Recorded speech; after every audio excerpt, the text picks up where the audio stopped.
Therefore,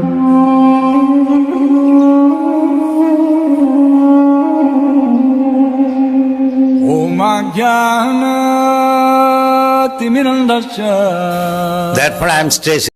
आज स्थिति ये है कि आज जो हमारे भारतवर्ष के लोग हैं उन्हें श्रीमद् भगवत गीता की वैल्यू नहीं पता और इसीलिए लोग भगवत गीता की आज कदर नहीं कर रहे, कोई भगवत गीता नहीं पढ़ रहा। तो शंकराचार्य ने अपने गीत में ही कह दिया था, शायद मैंने आपको बताया भी होगा, भगवत गीता किंचित अधीता, गंगा जल लब कनिका पीता, सकृदपि येन मुरारी समर्चा, तस्य क्रियते या मेन ना चर्चा। सुना ही श्लोक कभी किसी ने? भगवत गीता किंचित अधीता कि शंकराचार्य जी अपने एक सॉन्ग में कह रहे हैं कि अगर कोई रंच मात्र भी, किंचित का मतलब होता है रंच मात्र, भगवत गीता किंचित अधीता, अधीता का मतलब अध्ययन करना, अगर कोई रंच मात्र भी भगवत गीता को पढ़ लेता है या सुन लेता है, अगर कोई अपने जीवन में एक श्लोक भी भगवत गीता को सुन लेता है, एक श्लोक भी, वो कहते हैं एक श्लोक की बात भी छोड़ो, अगर कोई भगवत गीता के एक श्लोक का एक अक्षर भी सुन लेता है या मरते समय उसके मुख से गा भी निकल जाता है गीता कहना चाहता है, तब भी कहते हैं भगवान उस पर कृपा करते हैं। और क्या कृपा होती है? भगवत गीता किंचित अधीता, एक तो थोड़ी सी भी भगवत गीता को पढ़ ले, और दूसरा वो कह रहे गंगा जल लव कनिका पीता, जिसकी जीवा पर गंगा जल की एक बूंद का लव मात्र भी, थोड़ा सा भी अगर उसकी जीवा पर गिर गया, अगर उसकी जीवा पर जीवन में कभी भी उसने गंगा जल की एक बूंद भी अपने जीवन में जीव पर जाने जाने में धारण कर ली। और तीसरी बात कह रहे सकृदपि येन मुरारी समर्चा, सकृदपि का मतलब है जीवन में कभी एक बार, एक क्षण के लिए, कभी जीवन में एक बार एक क्षण के लिए अगर कोई भगवान कृष्ण की मुरारी की कथा सुन लेता है। और चौथी बात वो कह रहे हैं तस्य क्रियते या मेन ना चर्चा, उसे फिर जीवन में कभी भी नरक के राजा यमराज का सामना नहीं करना पड़ता।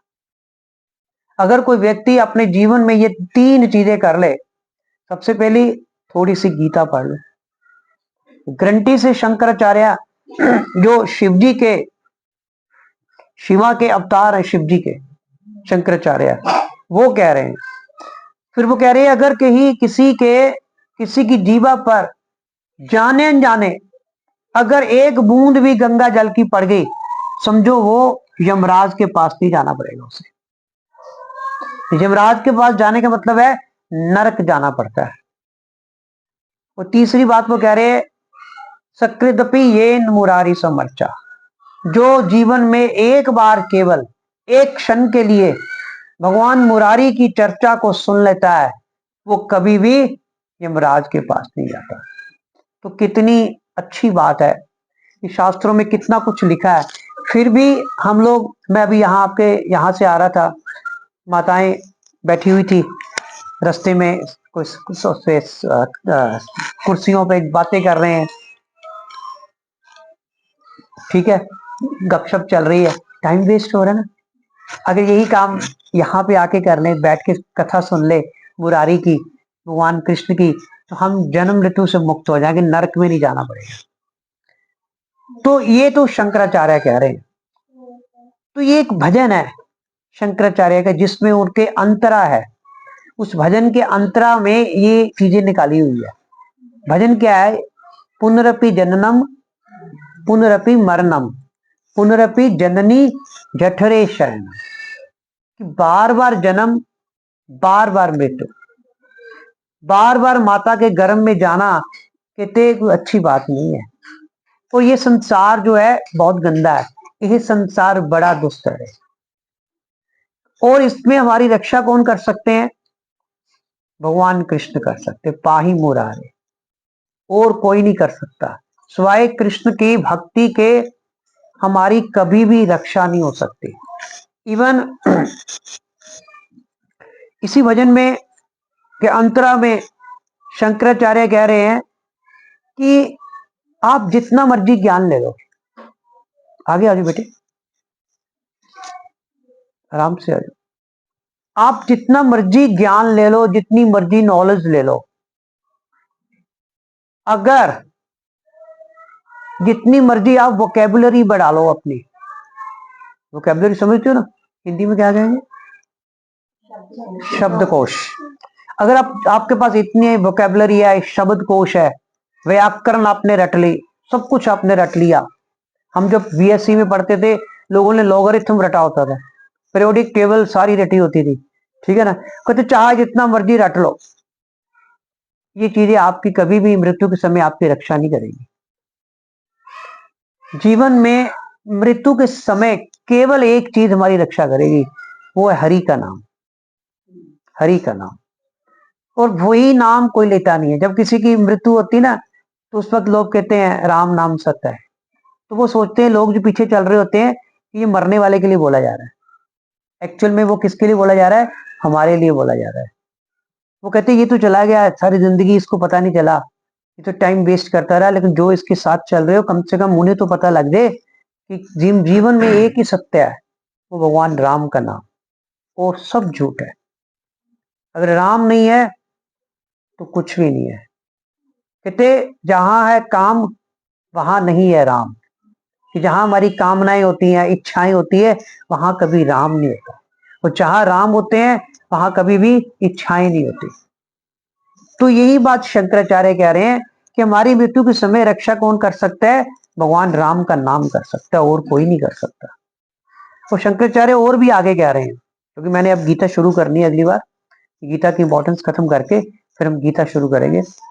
शंकराचार्य कह रहे हैं गीता शास्त्रम इदम पुण्यम, कि गीता रूपी जो शास्त्र है, गीता शास्त्र क्योंकि महाभारत का एक भाग है। महाभारत आपने सुना है ना, महाभारत ग्रंथ भी है, शास्त्र है, जैसे चारों वेद शास्त्र है। अपना रामायण जो वाल्मीकि जी ने लिखी है वो शास्त्रों में आती है, ठीक है। अपने पुराण जो है शास्त्रों में आते हैं, महाभारत भी पुराण है, महाभारत भी शास्त्र है। और गीता जो है वो महाभारत का एक भाग है, एक चैप्टर है, महाभारत का एक चैप्टर है। उस चैप्टर के कुछ श्लोक है, 700 श्लोक, ठीक है। वो 700 श्लोक जो है वो महाभारत से लिए गए हैं। तो भीष्म पर्व जो है, चैप्टर का नाम है भीष्म पर्व। उस भीष्म पर्व चैप्टर में श्रीमद् भगवद गीता के श्लोक दिए हुए हैं। तो वो चैप्टर भी, और गीता किसका पार्ट है, महाभारत का। तो महाभारत तो शास्त्रों में आता है, तो गीता भी शास्त्र है। तो गीता शास्त्रम इदम पुण्यम, कहते गीता रूपी जो शास्त्र है इतना पुण्य फलदायक है कि उसको छूने मात्र से व्यक्ति पवित्र हो जाता है। If you touch this Bhagavad Gita you get purified, छूने से ही। और इसके उदाहरण प्रभुपाद जी बता रहे हैं कि एक बार प्रभुपाद जी के कुछ शिष्य जो अमेरिका में बुक डिस्ट्रीब्यूशन करने जाते थे, किताबें बांटने जाते थे भगवद गीता, तो उन्होंने आके कंप्लेंट की प्रभुपाद जी से कि प्रभुपाद हम गीता बांटने नहीं जाएंगे, कि हम जिस घर में भी दरवाजा खटखटाते हैं उस घर से जो भी व्यक्ति निकलता है उसके एक हाथ में शराब की बोतल होती है और दूसरे हाथ में मांस का टुकड़ा होता है। तो गीता हम पवित्र गीता गंदा थोड़ा करेंगे। तो कहते हैं हम उसको भी गीता दे के नहीं आते, हम वैसे ही वापस आ जाते हैं।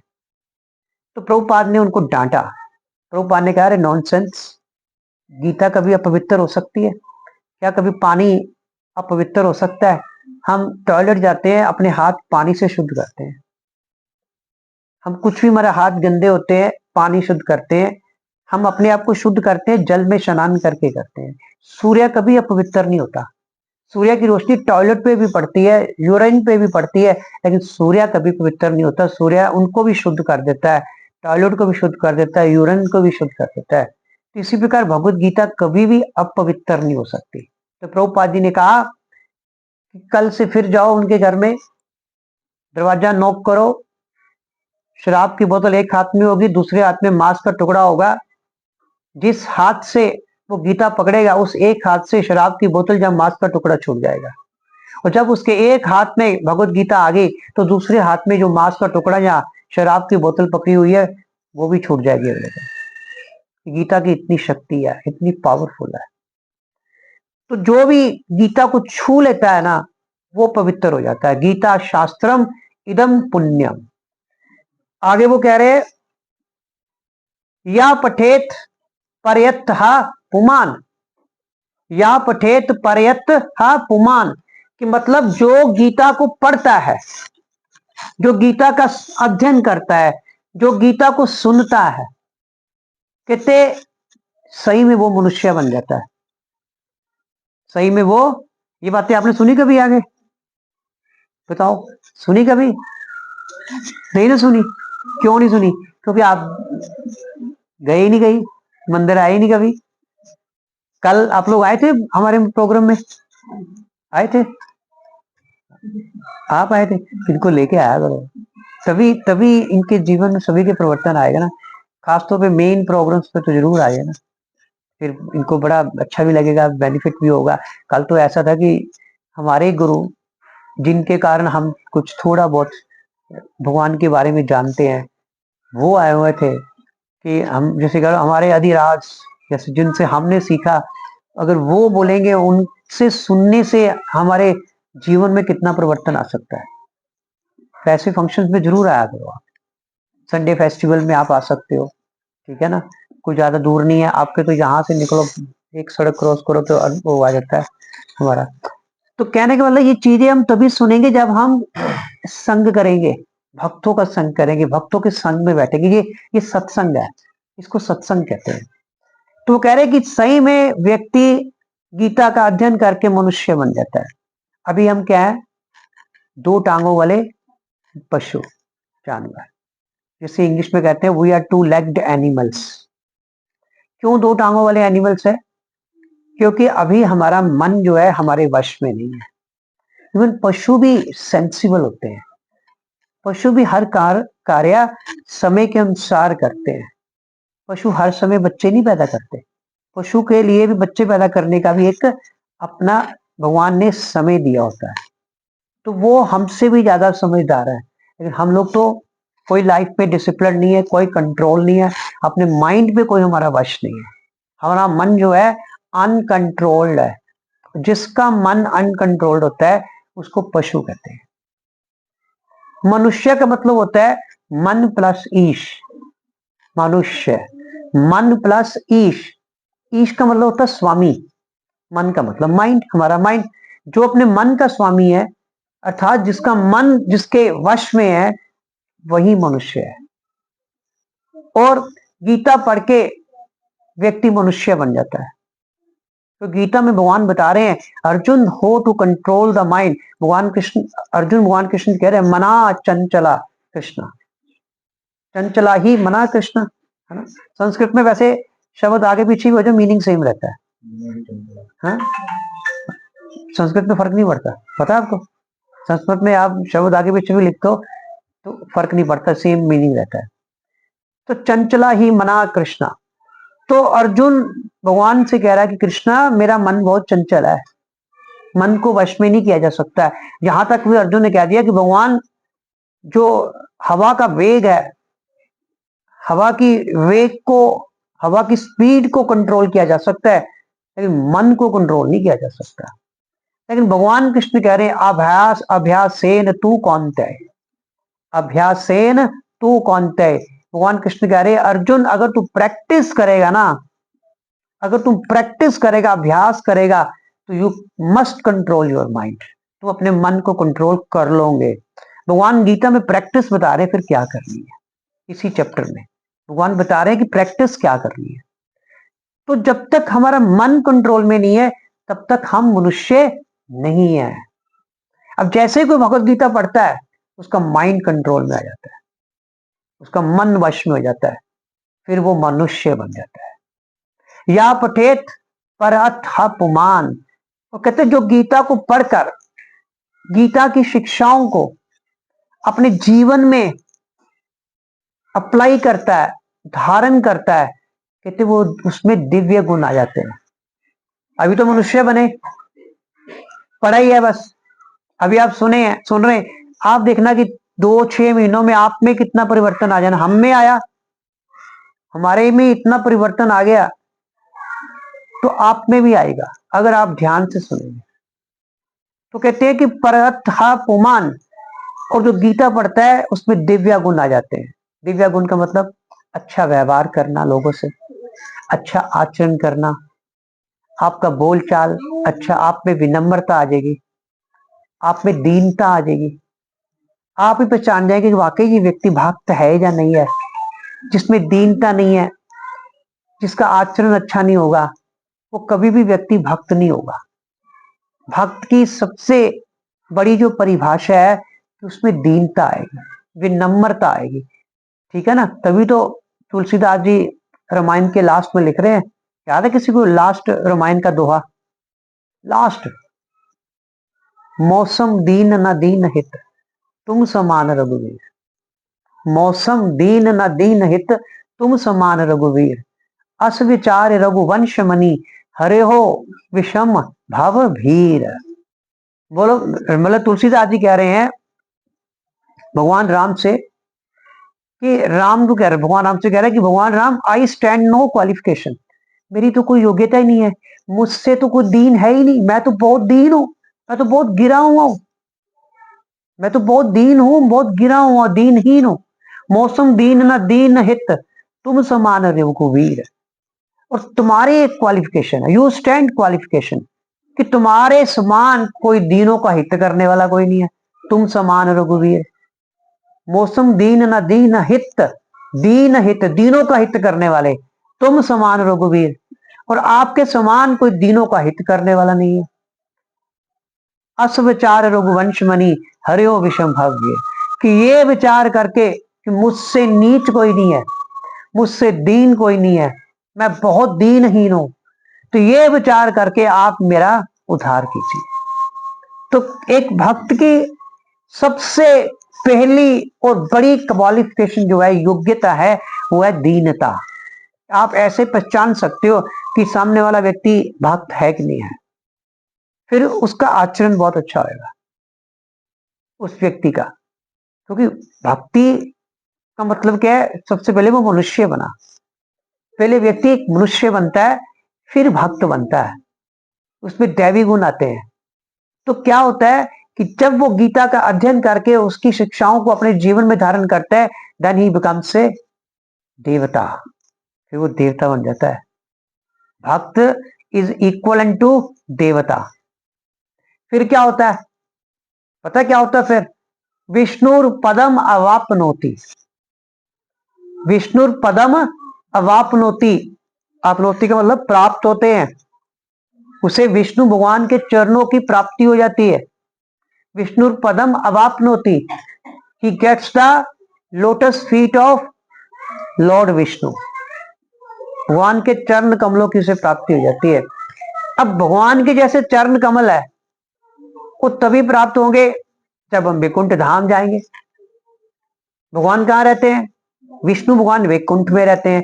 वैकुंठ का मतलब क्या होता है? कुंठ का मतलब क्या होता है? कुंठ का मतलब, कुंठ का मतलब यहाँ कष्ट हो, और यहाँ कठिनाइयां हो, यहाँ दुख हो, यहाँ तकलीफ हो, यहाँ लाइफ में प्रॉब्लम्स हो, इसको कहते हैं कुंठ। और वै का मतलब है नहीं, ऐसा स्थान यहाँ कुंठ नहीं है, उसे क्या कहते हैं? वैकुंठ कहते हैं। तो जिसे भगवान विष्णु के चरणों की प्राप्ति हो जाती है, तो मतलब उसको क्या मिल गया? वैकुंठ मिल गया। फिर क्या होगा? वैकुंठ में क्या है? कोई दुख नहीं है। फिर भगवान कह रहे हैं, शंकराचार्य, विष्णु पदम अवापनोति भय शोक आदि वर्जित, भय शोक आदि वर्जिता, फिर उसके सारे डर खत्म हो जाते हैं। शोक का मतलब लेमेंटेशन, जिसे कहते हैं शोक, दुख, उसके दुख खत्म हो जाता है। अगर किसी की डेथ हुई थी तो दुख होता है कितना घर में, कहते फिर उसके सारे शोक, सारे दुख, सारे भय सब खत्म हो जाते हैं, कि जिसे भगवान विष्णु के चरणों की प्राप्ति होती है। अब वो बता रहे हैं भगवान विष्णु के चरणों की प्राप्ति करने का माध्यम क्या है। अगर आप भगवान विष्णु के चरण कमलों को प्राप्त करना चाहते हैं, हमें तरीका भी तो आना चाहिए। हमने एमबीबीएस करनी है या हमने कंपटीशन लड़ना है कोई, हमें उस कंपटीशन को क्रैक करने का मेथड आना चाहिए। तो भगवान कृष्ण गीता में बता रहे हैं कि जो भय शोक आदि से मुक्त होना चाहता है, जो भय शोक आदि से मुक्त होना चाहता है, उससे भगवत गीता पढ़नी चाहिए। तभी तो कहा भगवत गीता किंचित अधिका, कि जो भगवत गीता पढ़ लेता है फिर उसे कोई दुख नहीं आते। अब देखो कितनी हम लोग भारतीय हैं, हम लोग सनातन धर्मी हैं, बेसिकली हम लोग हिंदू हैं, ठीक है, और ये किताब कोई नहीं पढ़ा रहा। Nobody is teaching this book.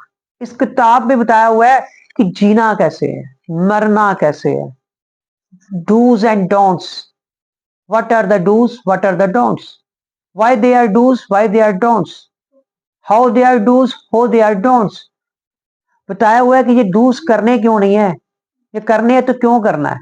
तो सारा कुछ गीता में बताया हुआ है। और शंकराचार्य आगे भी कह रहे हैं, वो बता रहे हैं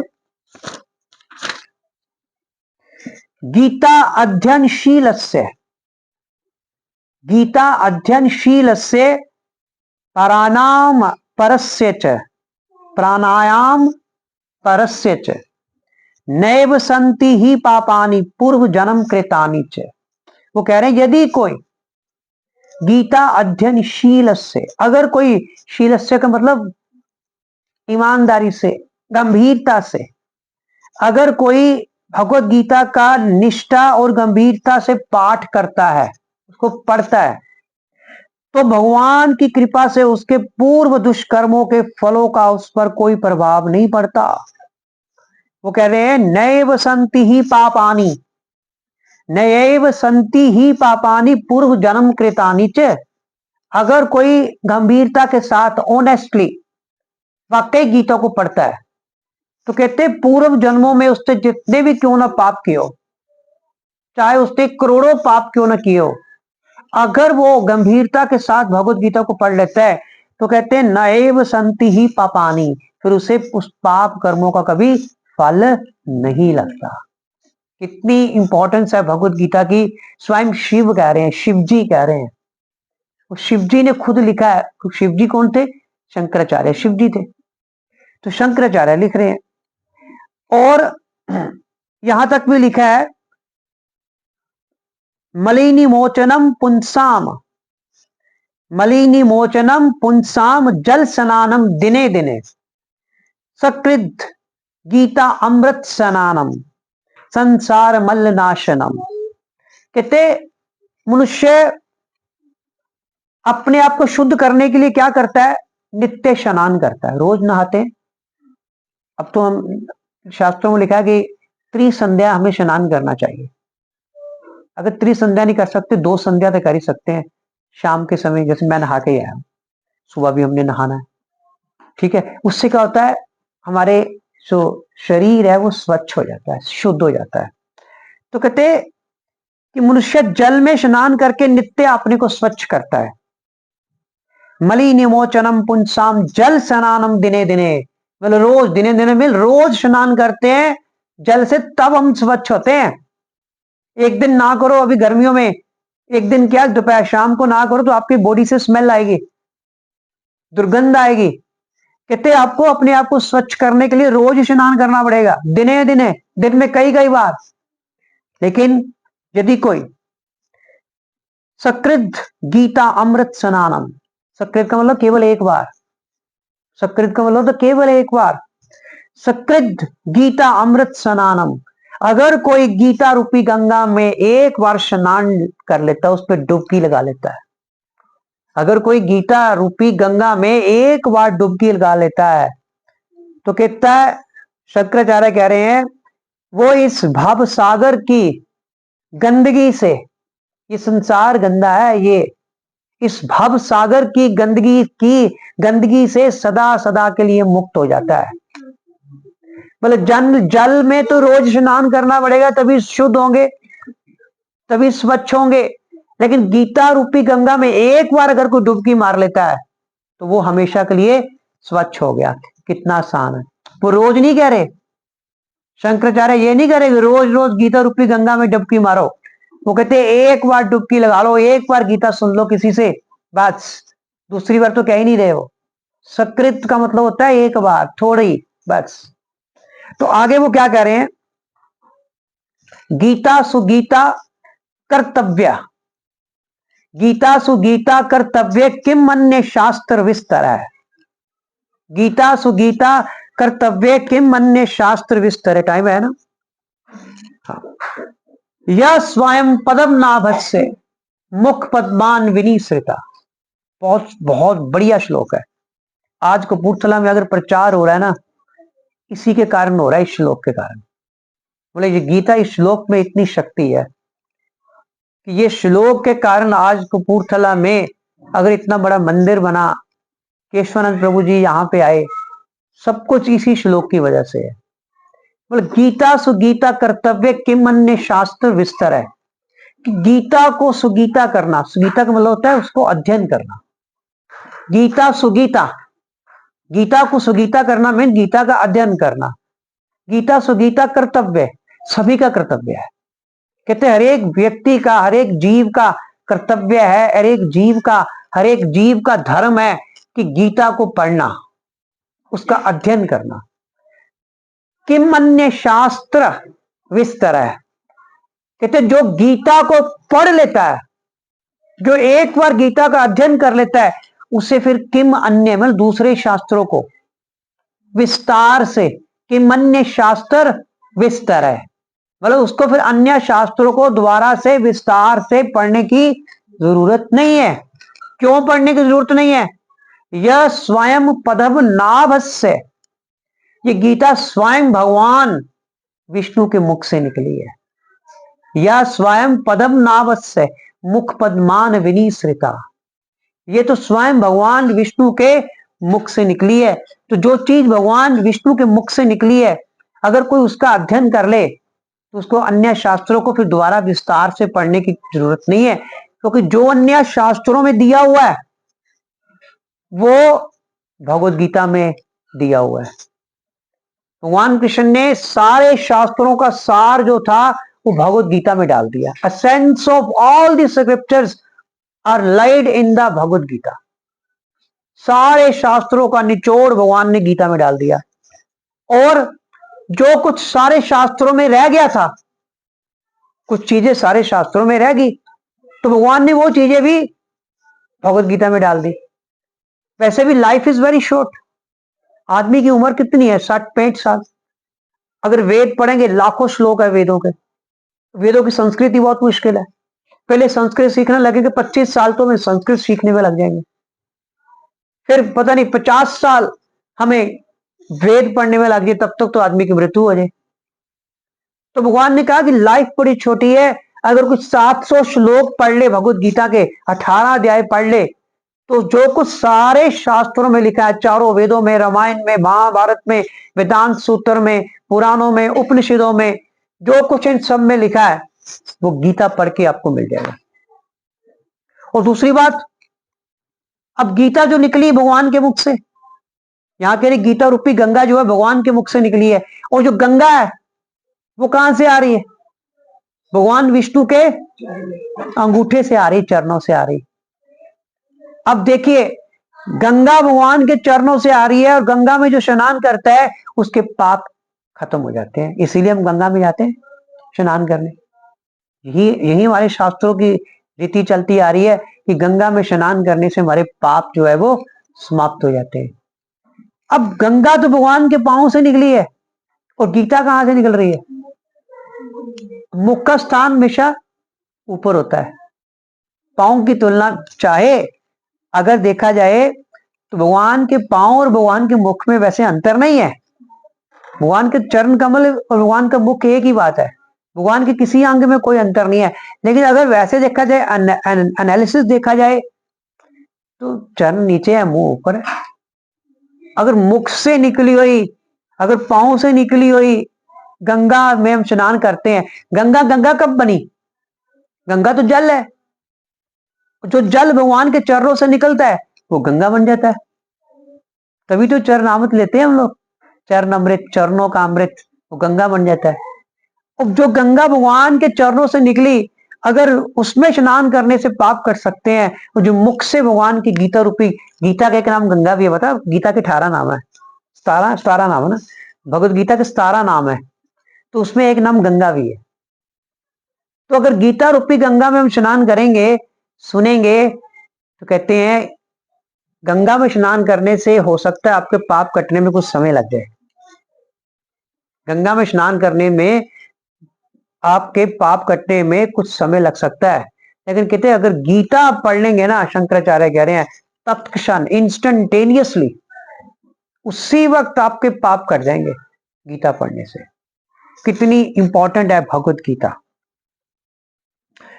वो आगे वो कह रहे हैं, भारत अमृत सर्वसम विष्णु वक्त्रादि विनिश्रितम गीता गंगोदकम पीतवा पुनर्जन्म न विद्यते। कहते हैं कि भारत अमृत सर्वसम की जो गीता है वो क्या है? महाभारत का अमृत है, महाभारत का अमृत है। विष्णु वक्त्रादि विनिश्रिता, जो विष्णु के ही मुख से निकला है। वो कह रहे जो गंगा जल पीता है वह मुक्ति प्राप्त करता है, अतएव उसके लिए क्या कहा जाए? जो भगवत गीता का अमृत पान करता हो, कि गंगा जल पीने से तो मुक्ति हो जाती है। अभी मैंने कहा गंगा जल लव कनी का पीता, किसी यमराज के पास जाना पड़ता। लेकिन जो गीता का अमृत पान करता है, कहते उसके लिए क्या कहा जाए? तो भगवत गीता महाभारत का अमृत है, और इसे भगवान कृष्ण ने स्वयं कहा, अपने मुख से सुनाया, और भगवत गीता भगवान के मुख से निकली है, और गंगा भगवान के चरण कमलों से। तो जो गीता रूपी गंगा में स्नान करता है, उसके पाप जो है तत्क्षण खत्म हो जाते हैं। तो आगे शंकराचार्य क्या कह रहे हैं, सर्वो उपनिषदो गावो दोगदा गोपाल नंदनहा पार्थो वत्सहा सुधीर भोक्ता दुग्धम गीता अमृतम महत्त। वो कह रहे हैं कि जो सारे शास्त्र हैं वो गाय के समान है, सारे शास्त्र जो है वो गाय के समान है, और गाय का जो और गाय के समान है, और अर्जुन क्या है? बछड़े के समान। अर्जुन कौन है? बछड़े के समान। और कृष्ण कौन है? बोलिए, कृष्ण कौन है? गाय का दूध दोने वाला गवाला, गाय का दूध धोने वाला गवाला। और दूध क्या है? अमृत। दूध क्या है? अमृत। तो यहां पे कह रहे हैं कि जो इस अमृत का पान करता है, जो भगवान कृष्ण ने निकाला है दूध, जिस दूध को हाथ किसके लगे हैं? भगवान कृष्ण के लगे हैं। अगर उस दूध को कोई पीता है तो उसके सारे पाप जो है समाप्त हो जाते हैं। और शंकराचार्य लास्ट में कह रहे हैं, लास्ट में गीता की इंपॉर्टेंस में, एकम शास्त्रम देवकी पुत्र गीतम, एकम शास्त्रम देवकी पुत्र गीतम, एको देवकी पुत्र एव, एको मंत्र तस्या नामानि यानी कर्मापेकम तस्य देवस्य सेवा। शंकराचार्य कह रहे हैं आज के इस युग में लोगों के लिए एक शास्त्र देवकी पुत्र की गीता, एको शास्त्रम देवकी पुत्र गीता, कि एक शास्त्र देवकी पुत्र की गीता, एको देवकी पुत्र है। कहते भगवान एक है, नाम अलग अलग है, जो भगवान एक है वो कौन है? देवकी के पुत्र कृष्ण है। शास्त्र बता रहे हैं एको देवकी पुत्र एव, अगर इस संसार में कोई एक भगवान है तो वो देवकी के पुत्र कृष्ण है। कहते एको मंत्र तस्या नामानि यानी, शंकराचार्य कह रहे हैं अगर संसार में कलयुग में अगर एक मंत्र जो है जिसके द्वारा हम भव सागर से पार लग सकते हैं, गीता में लिखा हुआ है, हरे कृष्णा कृष्णा कृष्णा हरे हरे, हरे राम राम राम हरे हरे, कि एक इस मंत्र के द्वारा हम भव सागर से पार लग सकते। कर्म आप एकम तस्य देवस्य सेवा, कहते हमारा एक ही कर्म है, केवल एक ही कर्म हमें करना है जीवन में रहते हुए, वो है तस्य देवस्य सेवा, उस भगवान की सेवा करना, भगवान कृष्ण की सेवा करना। यही केवल हमारे जीवन का एक कार्य है।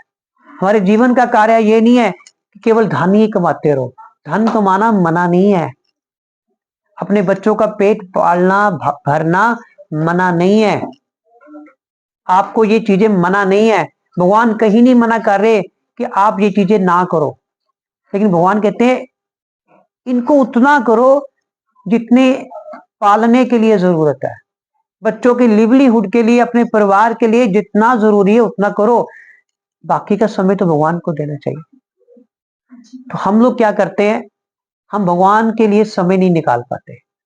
अब देखो आपका मोहल्ला है, अगर अगर सारे लोग आए, मोहल्ला तो बहुत बड़ी बात है, अगर आपकी गली के भी सारे लोग आ जाए तो आपके घर में जगह कम हो जाए, रियलिटी है, क्यों जी संजीव जी?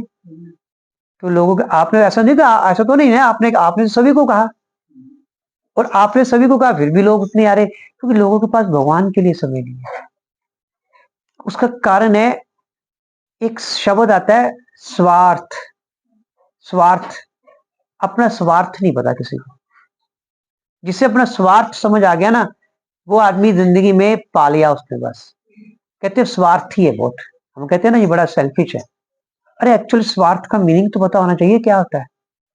स्वा अर्थ, स्वयं का अर्थ, हमारी स्वयं की सिद्धि किसमें है, हमारा अर्थ का मतलब सिद्धि, हमारा स्वयं का फायदा किसमें है, या ऐसा कह लो। स्वा अर्थ का मतलब क्या है, स्वार्थ का मतलब है हमारे स्वयं का फायदा किसमें है। भाई ये समझ आ गया, उतर गया। हम सोच रहे कि मेरे स्वयं का फायदा पैसा कमाने में है, हम सोचते हैं कि मेरे स्वयं का फायदा धन इकट्ठा करने में है, मेरे स्वयं का फायदा नेम एंड फेम में है। जितनी मर्जी दुनिया आपको याद कर ले, लोग भूल जाएंगे। अब जो मर्जी बन के दिखा लो, जब तक आप ध्रुव महाराज नहीं बनेंगे, जब तक आप प्रहलाद महाराज नहीं बनेंगे, जब तक आप जनक महाराज की तरह भक्त नहीं बनेंगे, तब तक आपको कोई याद नहीं रखेगा। ऐसा नहीं था कि ध्रुव महाराज के पास ऐश्वर्य नहीं था, प्रहलाद महाराज के पास ऐश्वर्य नहीं था, पैसा नहीं था, धन दौलत नहीं थी, नेम फेम नहीं थी, उनके पास भी थी। जनक महाराज के पास भी राजगद्दी थी, राजा थे वे, ऐश्वर्य था, सब कुछ था उनके पास। और उधर कंस, रावण, हिरण्याक्ष, हिरण्यकाशिपु, इनके पास भी ऐश्वर्य था। हिरण्यकाशिपु का मतलब क्या होता है, सोना, जिसका बेड सोने का हो, सोना गोल्ड, उसके पास सब कुछ था। लेकिन अब दोनों में अंतर है, दोनों के पास ऐश्वर्य है, रावण के पास भी है, ध्रुव महाराज के पास भी है, प्रहलाद महाराज के पास भी है, कंस के पास भी है, लेकिन इन दोनों में अंतर क्या है। ध्रुव महाराज, प्रहलाद महाराज, जनक महाराज की लाइफ में भगवान है, उनकी लाइफ में क्या है, भगवान है। रावण, कंस, हिरण्यकाशिपु, इनकी लाइफ में भगवान नहीं है। उस पैसे का कोई फायदा नहीं, उस धन का कोई फायदा नहीं, अगर वो आपका धन भगवान की सेवा में नहीं लग रहा। पैसा चले जाएगा, कोई लूट के ले जाएगा, आपको धोखा देके फोन करके ले जाएगा। तो आपका धन भगवान की सेवा में लगा है तो वो अपना स्वार्थ होगा, आपका जीवन भगवान की सेवा में लगा, वो आपका स्वार्थ होगा, वो स्वार्थ, स्वयं का फायदा उसमें है। अब पता चल गया कि ध्रुव महाराज भी अमीर थे, अभी भी है, वो अभी भी उनका राज्य है, ध्रुव तारा चमकता है, लेकिन वो क्यों अमीर आज तक है, क्योंकि उनको जीवन में भगवान है, उनके जीवन में। रावण, कंस सब खत्म हो गए, लेकिन ध्रुव महाराज आज भी है, क्योंकि उनके जीवन में भगवान है। जब तक हमारे जीवन में भगवान नहीं होंगे तब तक वो ऐश्वर्य कभी जीवित नहीं रहा, ऐश्वर्य का नाश हो जाएगा। हरे कृष्णा, श्रील प्रभुपाद की जय।